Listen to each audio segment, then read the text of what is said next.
Yeah, in January of 2013, I was diagnosed with severe PTSD following what I later learned was an accumulation of stress, and it built up to a significant night shift on December 25th, Christmas night, where I lost 6 patients in one night and found myself unable to work after that.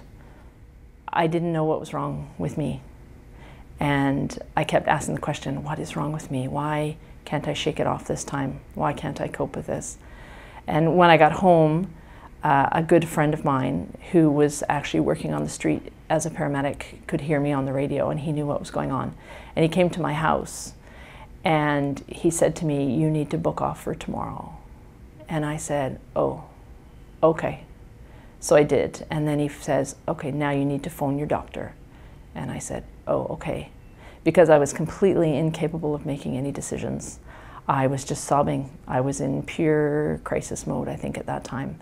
So if it wasn't for that friend who actually pushed me in the direction of what I had to do step by step, I'm not sure how that first few days would have gone. But luckily, WorkSafe BC was really good to me. I do think that things were starting to build up, and I wasn't recognizing it until after, and not even after I fell apart, more after I did a lot of the treatment, that I realized that those things were contributing. Some of those things were traumas in my personal life, you know, accidents at my home, losses in my family. Even relationships were a bit of a problem. I had a belief that it wasn't safe to be upset by a call because of a relationship I was in. And so I taught myself that I needed to be bulletproof and I needed to not feel these things, so that when I did have an electrocution call that really bothered me, I didn't know what to do with those emotions. And I think stuff like that really set me up for failure, because I didn't have the coping mechanisms other than turn it off, don't deal with it. I really think some good can come out of my journey.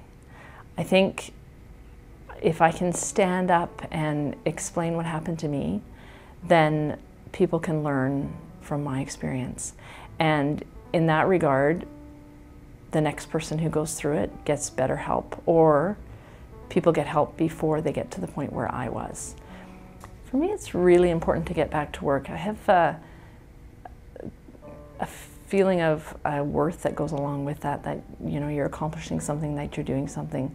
I don't want PTSD to define me. I don't want to be a victim of something forever. I want to move that mountain. I want to figure out how to live with it and move on.